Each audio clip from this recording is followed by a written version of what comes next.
Good morning, ladies and gentlemen. My name is Captain Kendra, Kendra, Motz, M-O-T-Z. I am the Deputy Director for 2 Marine Expeditionary Force Public Affairs. Thank you for being here today. A CH-53E Super Stallion helicopter belonging to Marine Heavy Helicopter Squadron 464, Marine Aircraft Group 29, 2nd Marine Aircraft Wing, experienced a hard landing while conducting training on helicopter rope suspension techniques in a landing zone at Stone Bay aboard Camp Lejeune, North Carolina at approximately 9 p.m. on September 2nd. This incident resulted in 1 fatality and 11 injured U.S. Marines. The loss of life for a Marine or sailor affects us all. Our heartfelt condolences go out to the friends and family of the Marine that we lost. Colonel Jeffrey, Jeffrey Kenney, Kenney, the officer in charge of Expeditionary Operations Training Group, will make a statement about the Marine we tragically lost during the training exercise. He will then share with you the details of the training the Marines were conducting at the time of the incident. After Colonel Kenney speaks, Colonel Sean, S-E-A-N, Salene, S-A-L-E-N-E, the commander of Marine Aircraft Group 29, will then explain the process of the ongoing investigation and what information you can expect to see and when. We request that you please hold your questions until the end. Once it's complete, we will open the floor for questions for 10 minutes. Any follow-on questions will be directed to 2 MEF Public Affairs. Please raise your hand until called upon, then state your name and affiliation before asking your question. Please note that technical or programmatic questions about the CH-53 or mishap data questions will be handled by Headquarters Marine Corps. Also understand that there are some questions we won't have the answers to due to the ongoing investigation. I would like to introduce the officer in charge of Expeditionary Operations Training Group, Colonel Kenney. Good morning, ladies and gentlemen. I'm Colonel Jeffrey J. Kenney, the officer in charge of Expeditionary Operations Training Group, a unit that provides training and select special skills in order to prepare Marines for unique missions across the globe. We are deeply saddened at the loss of one of our students and fellow Marine, Staff Sergeant Jonathan Lewis, assigned to Fleet Anti-Terrorism Security Team, Company B, Marine Corps Security Force Regiment out of Yorktown, Virginia. Our thoughts and prayers are with his family and friends, and we mourn the tragic loss of life.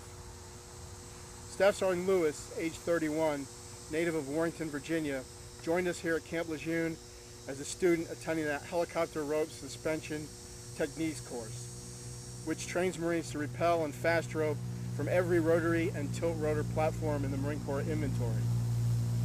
This valuable training was preparing him for his duties with the Fleet Anti-Terrorism Security Team, who would eventually deploy and provide crisis response capability to locations around the world.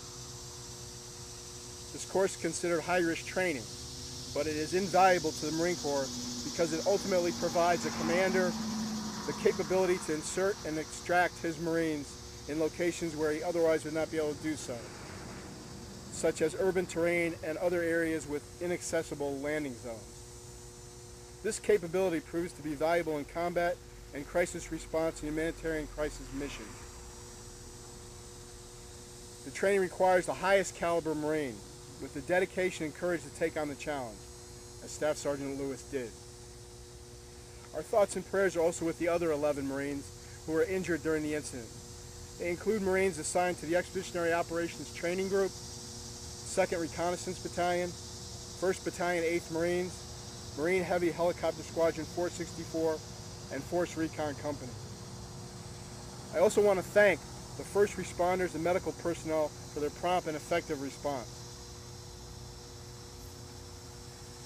While I do not have initial detail to provide on the incident and ongoing investigation, I do want to add again that the loss of Staff Sergeant Lewis is deeply felt here and across our entire Marine Corps.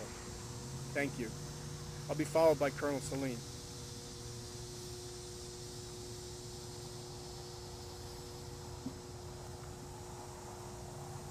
Good morning, ladies and gentlemen.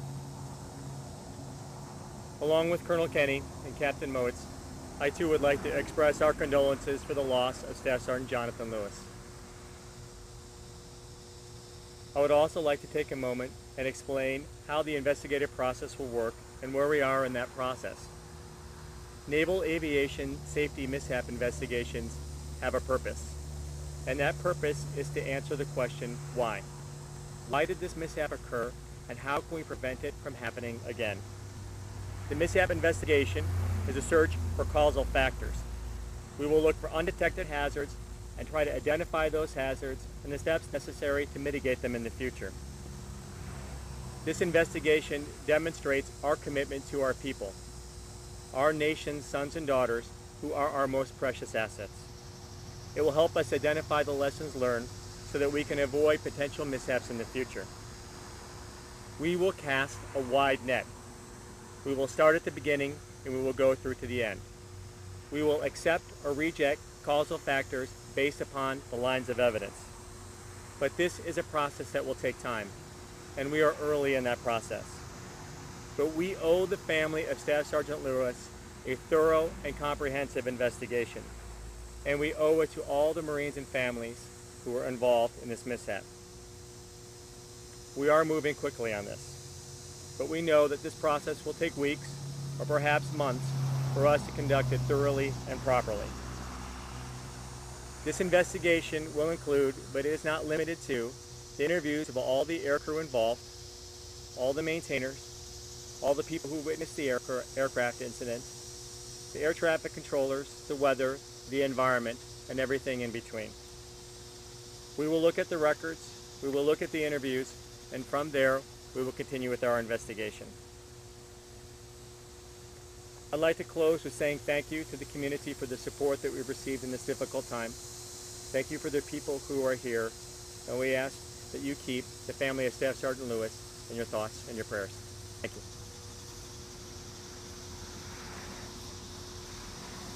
We will now open it up for questions for 10 minutes. Please raise your hand, state your name and your affiliation, and ask your question. Yes.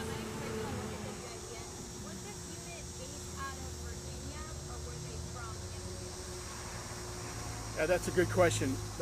This course consisted of Marines from both Lejeune and up there in Norfolk. This particular Marine was assigned to a unit that was stationed in Norfolk. Yes. My name is Lauren Arnott, and I'm with WCCI. My question is, the Marine Sergeant Lewis, where exactly was he when this incident happened? Was he in the helicopter, on the road, on the ground? Staff Sergeant Lewis was inside the helicopter when this accident occurred. Was he a comm operator? Yes, his military occupational specialty is communications.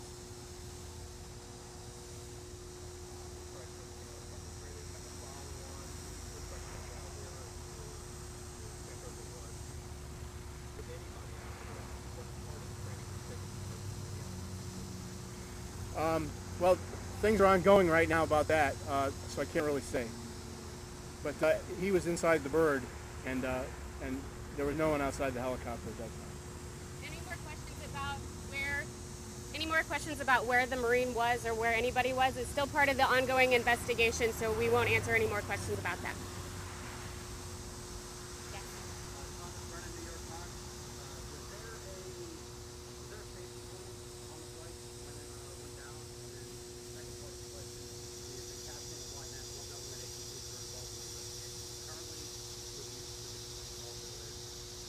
There were two corpsmen on the scene at the time of the accident. One was on the bird and one was on the scene.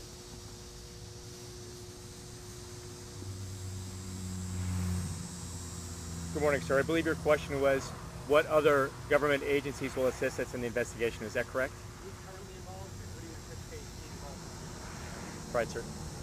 Currently, we have the Naval Safety Center, technical experts who are assisting us in the investigation. We will also determine on the course of the investigation request such outside assistance as is necessary. But at this time, the external agencies are the Naval Safety Center who are assisting us.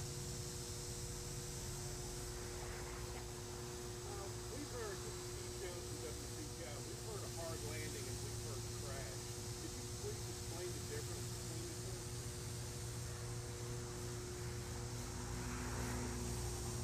I am sorry, sir, I could not hear your question. Could you please repeat it? What is the difference between a hard landing and a crash? A hard landing is any time that the force of the aircraft impacting the deck is above that of normal. A crash is something different. Our initial reports are that it was a hard landing. At the completion of the investigation, we'll be able to determine what the causes were of that.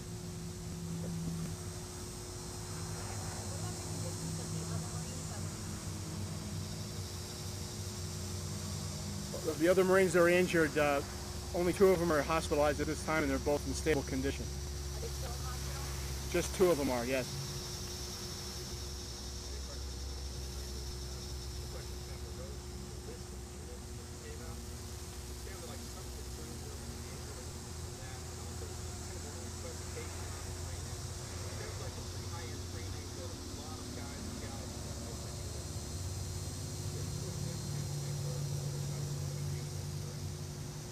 Well, what it does is it certifies Marines to be able to rig up helicopters and tilt rotor craft to be able to put other Marines in the areas where there's not enough room for the helicopter to land. So it spreads across different types of units, because even though that's normally something an infantry unit would do, sometimes missions require that we have enablers who go with those folks, everybody from MPs to communication specialists to dog handlers and the dogs, although we didn't have any of those on this particular course. And so consequently it's a pretty eclectic bunch that are going through the course. That's correct. Can you explain if this was a maintenance issue with the aircraft? I can't really say. Ma'am, that's part of the ongoing investigation, and because we are so early in the process, we have the determining factor at this particular time.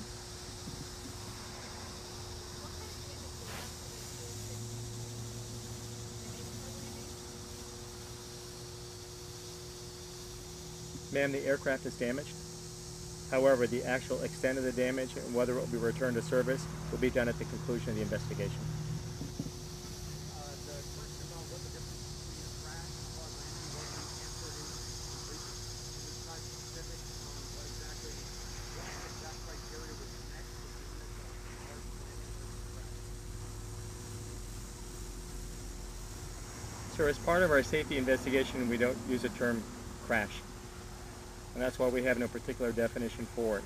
That's why we use the term hard landing. Then we determine the causal factors for it and determines what the cause of the mishap was.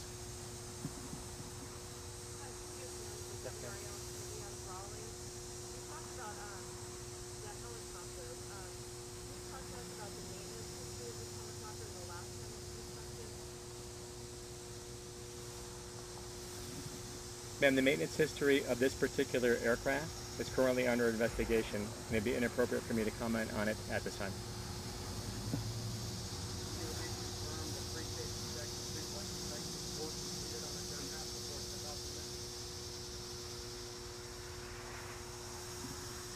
So we have high confidence in the unit and the level of training the people that we have. However, because it's currently under the investigation, I'm not at liberty to make any opinions at this time.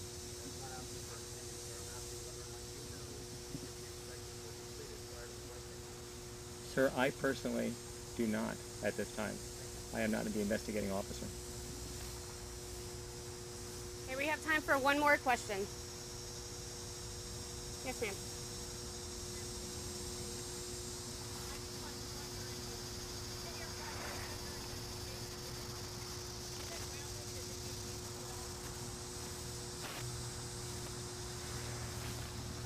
Ma'am, we currently have no grounding message for the CH-53 Echo Super Stallion, and we remain committed to the platform. That's all the time that we have for questions today. If you have any follow-on questions, please direct them to MEF Public Affairs. My staff here has the contact information if you need it. Thank you for your time today.